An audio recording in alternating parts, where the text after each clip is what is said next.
ऋषि ध्यान जी महाराज के बारे में लिखने वाले ने लिखा है कि आने को तो इस दुनिया में महापुरुष बहुत आते हैं, आने को इस दुनिया में महापुरुष बहुत आते हैं, बेदाग दयानंद जैसा जीवन ना देख पाते हैं। एक पोंगा पंडित ऋषि ध्यान जी महाराज के जब उनका जाना हुआ, निर्वाण हुआ, तो एक पोंगा पंडित चिल्ला चिल्ला कर रो रहा है। उससे किसी ने पूछा कि अरे पोंगा पंडित क्यों रोता है?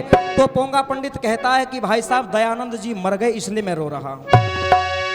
वो कहता कि तू तो दयानंद को अपना शत्रु मानता था, अपना दुश्मन मानता था, लेकिन आज उसकी मौत की खबर जैसे ही तेरे कानों में पड़ी तेरे भी आंसू निकल आए, तू भी रोने लगा। तो वो क्या कहता कि मैं उसकी मौत पर दुखी होकर ऐसे नहीं रो रहा कि आज दयानंद संसार छोड़ के चला गया, मेरे रोने का कारण तो कुछ और है। बोले क्या कारण है तुम्हारे रोने का? वो कहता कि जिस दयानंद के जीवन पर मैं अपने जीते जी कोई कलंक कोई धब्बा देखना चाहता था, अरे वो दयानंद तो बगैर धब्बे और बगैर कलंक के ही संसार को छोड़कर चला गया, इसलिए मैं रो रहा हूं। दुश्मनों की जुबान पर जब आई बड़ाई ऋषि ध्यान जी महाराज की, तो समय पर लिखने वाले ने लिखा था कि आने को इस दुनिया में महापुरुष बहुत आते हैं, बेदाग दयानंद जैसा जीवन ना देख पाते हैं। और कैसा जीवन रहा है? कहते हैं कि एक महापुरुष अकेला दयानंद सन्यासी, लेकिन विशेषताएं आप गिनते जाओगे तो दिन से रात, रात से दिन निकल जाएगा, विशेषताएं खत्म नहीं होंगी। ब्रह्मा से लेके जैमिनी, जैमिनी से लेके महाभारत, महाभारत से लेके आजादी और आजादी की लड़ाई से लेकर आज तक इस भारत की सरजमी के ऊपर महापुरुषों का आना, उनकी कमी नहीं हुई है। बहुत महापुरुष आए हैं, लेकिन सब महापुरुषों के जीवन को उठाकर पढ़ना, किसी महापुरुष में एक विशेषता मिलेगी, किसी में दो मिलेंगी, किसी में चार मिलेंगी।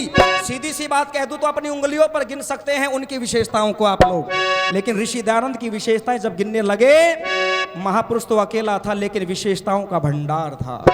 जहां पर उन जैसा कोई वेदों का विद्वान हुआ, उन जैसा कोई वेदों का प्रचारक नहीं हुआ। वेद का विद्वान होना एक अलग बात होती है और वेद का प्रचारक होना एक अलग बात होती है। जो वेद का विद्वान हो जरूरी नहीं वो वेद का प्रचारक भी हो जाएगा। इसका उदाहरण कुछ समय पहले आचार्य बलदेव जी जो हरियाणा प्रतिनिधि सभा के प्रधान रहे हैं, आप सब जानते हैं कि व्याकरण का सूर्य उनको कहा जाया करता था, लेकिन जब वक्ता के रूप में मंच से बोला करते थे तो एक साधारण सा भाषण उनका होता था। प्रभावशाली जो भाषण अनेक वक्ता हमारे आदरणीय ऋषभ जी हैं और बड़े से बड़े वक्ता जो अपना वक्तव्य रखते हैं, ऐसा भाषण उनका नहीं होता था। विद्वान तो थे लेकिन प्रचारक ऐसे नहीं थे, लेकिन ऋषि दयानंद के अंदर में दोनों गुण थे। जहां वेदों के विद्वान हुए, उन जैसा कोई वेद का प्रचारक नहीं मिला। अगर कोई वेद का प्रचारक मिला तो उन जैसा कोई समाज का सुधारक नहीं मिला। समाज का सुधारक मिला तो ऐसा देशभक्त नहीं मिला। बजाते रहे ना तालियां जी, अभी विशेषताएं बहुत हैं। उन जैसा कोई वेद का प्रचारक नहीं मिला। प्रचारक मिला तो समाज का सुधारक नहीं मिला। सुधारक मिला तो देशभक्त नहीं मिला। देशभक्त मिला तो गौ भक्त नहीं मिला। गौ भक्त मिला तो सदाचारी नहीं मिला। सदाचारी मिला तो ब्रह्मचारी नहीं मिला। ब्रह्मचारी मिला तो त्यागी नहीं। त्यागी मिला तो तपस्वी नहीं। तपस्वी नहीं तो तपस्वी मिला तो ऐसा सन्यासी नहीं। सन्यासी मिला तो ऐसा निर्भीक सन्यासी नहीं। और ऐसा निर्भीक मिला तो ऐसा लेखक नहीं। लेखक मिला तो ऐसा वक्ता नहीं। वक्ता मिला तो ऐसा गुरु नहीं मिला। ऐसा गुरु मिला तो ऐसा शिष्य नहीं मिला। और मान लो सारी की सारी विशेषताएं किसी दूसरे महापुरुष में मिल जाए, एक विशेषता फिर भी रह जाती है। कौन सी? महाभारत के 5,500 वर्षों के बाद में अपने आप को हिंदू कहने वाले लोगों के लिए अपने जीवन में एक बार नहीं, दो बार नहीं, 10 बार नहीं, 17 बार जहर के प्याले तो केवल और केवल दयानंद ने पिए हैं। इतिहास को उठाकर पढ़ना और दूसरा नाम नहीं मिलेगा।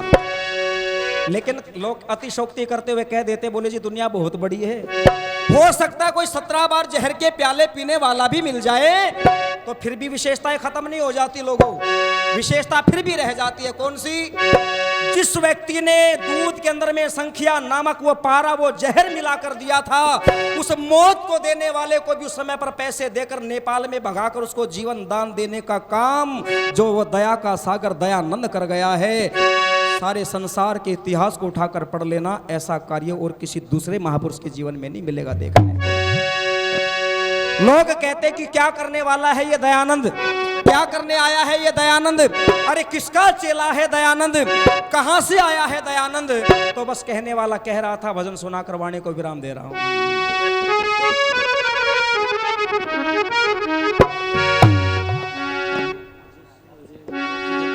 एक योगी वेदों वाला मथुरा से पढ़ कर आया।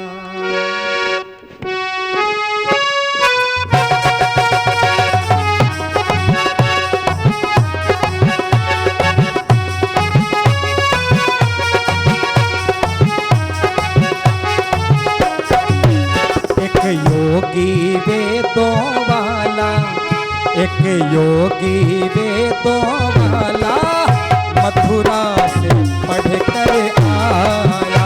एक योगी वेदों वाला मथुरा से पढ़ कर आया। एक योगी वेदों वाला मत वाला सीधा साधा भोला भाला, वो तो योगी वेदों वाला मथुरा से पढ़ कर आया। एक योगी वेदों वाला मथुरा से पढ़ कर आया। जिसने सारी दुनिया को वेदों का पाठ पढ़ाया। जिसने सारी दुनिया को वेदों का पाठ पढ़ाया।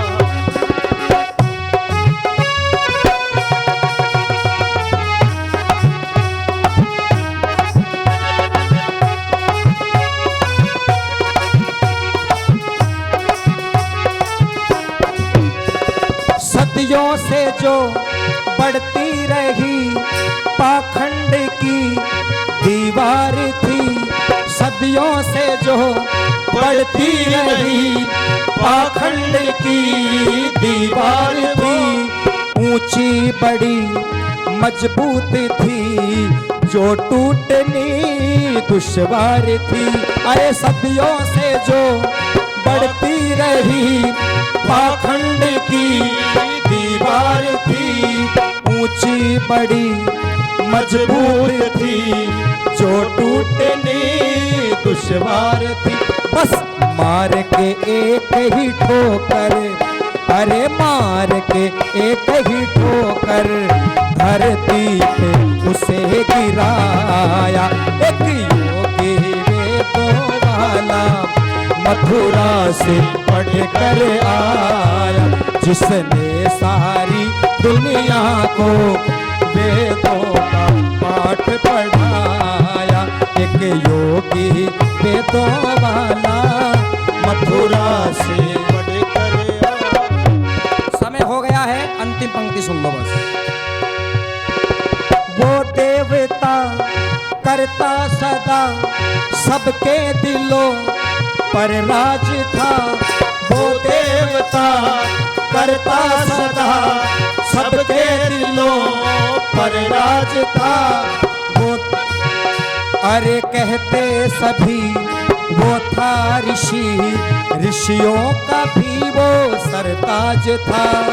वो देवता करता सदा सबके दिलों पर राज था।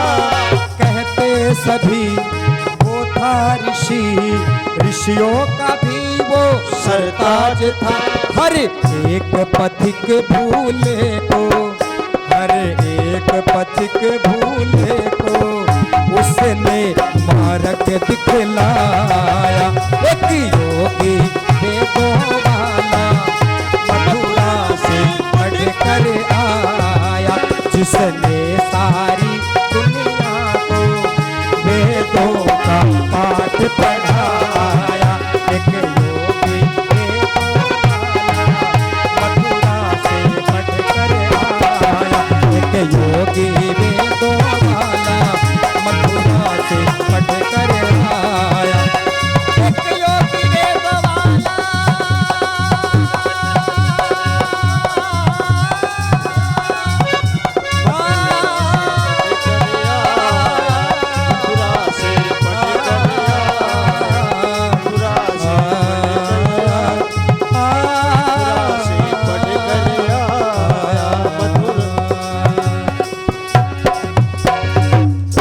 महर्षि देव दयानंद की